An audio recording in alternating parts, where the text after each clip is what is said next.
दिल्ली की राजनीति में कई उतार चढ़ाव देखे गए हैं, लेकिन रेखा गुप्ता का सफर किसी प्रेरणा से कम नहीं है। साधारण परिवार से आने वाली यह बेटी अपने संघर्ष और मेहनत के दम पर दिल्ली की पहली महिला भाजपा मुख्यमंत्री बनी।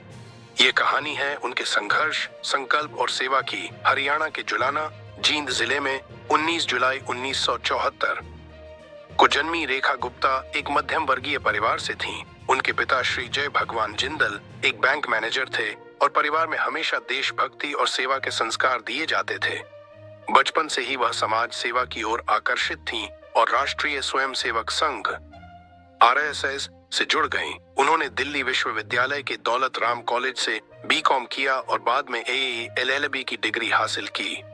कॉलेज के दिनों में ही वे छात्र राजनीति से जुड़ गईं। 1996 में दिल्ली विश्वविद्यालय छात्र संघ DUSU की अध्यक्ष बनी। रेखा गुप्ता ने अपनी राजनीतिक यात्रा 1994 में छात्र संघ सचिव बनने के साथ शुरू की। इसके बाद उन्होंने भारतीय जनता युवा मोर्चा BJYM में प्रवेश किया और 2003 में दिल्ली प्रदेश युवा मोर्चा की मंत्री बनी।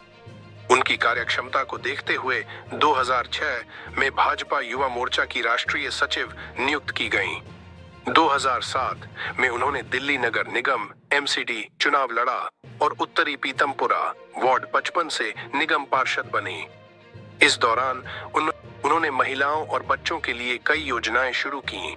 सुमेधा योजना, आर्थिक रूप से कमजोर छात्राओं को उच्च शिक्षा के लिए मदद, सुरक्षा अभियान, महिलाओं की सुरक्षा के लिए हेल्पलाइन और स्वयं सुरक्षा कार्यक्रम।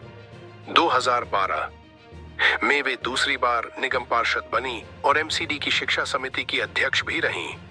इस दौरान उन्होंने सरकारी स्कूलों की स्थिति सुधारने के लिए कई नए प्रोजेक्ट लाए। रेखा गुप्ता का असली संघर्ष 2015 और 2020 के विधानसभा चुनावों में दिखा। वे भाजपा की उम्मीदवार थीं, लेकिन आम आदमी पार्टी AAP टेडानी के मजबूत जनाधार के कारण चुनाव हार गईं। इसके बावजूद उन्होंने दिल्ली में भाजपा संगठन को मजबूत करने के लिए काम किया और महिला मोर्चा की राष्ट्रीय उपाध्यक्ष बनी।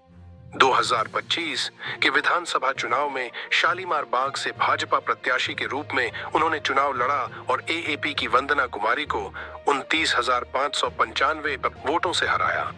चुनाव जीतने के बाद भाजपा ने उन्हें दिल्ली विधानसभा में विधायक दल का नेता चुना। 19 फरवरी 2025 को उन्होंने उपराज्यपाल से मिलकर सरकार बनाने का दावा पेश किया और दिल्ली की पहली महिला भाजपा मुख्यमंत्री बनी। मुख्यमंत्री बनने के बाद रेखा गुप्ता ने दिल्ली के विकास के लिए कई महत्वपूर्ण फैसले लिए।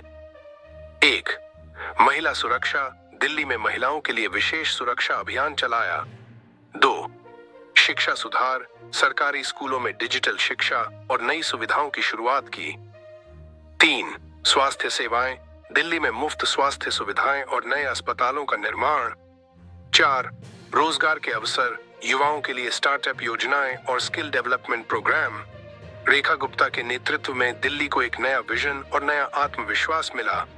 रेखा गुप्ता संघर्ष, मेहनत और समाज सेवा की प्रेरणादायक गाथा है। एक साधारण लड़की से दिल्ली की मुख्यमंत्री बनने तक का उनका सफर ये साबित करता है कि अगर इरादे मजबूत हों तो कोई भी बाधा सफलता की राह में नहीं आ सकती। क्या रेखा गुप्ता दिल्ली को बदलने में सफल होंगी? आपकी राय क्या है? कमेंट में बताएं।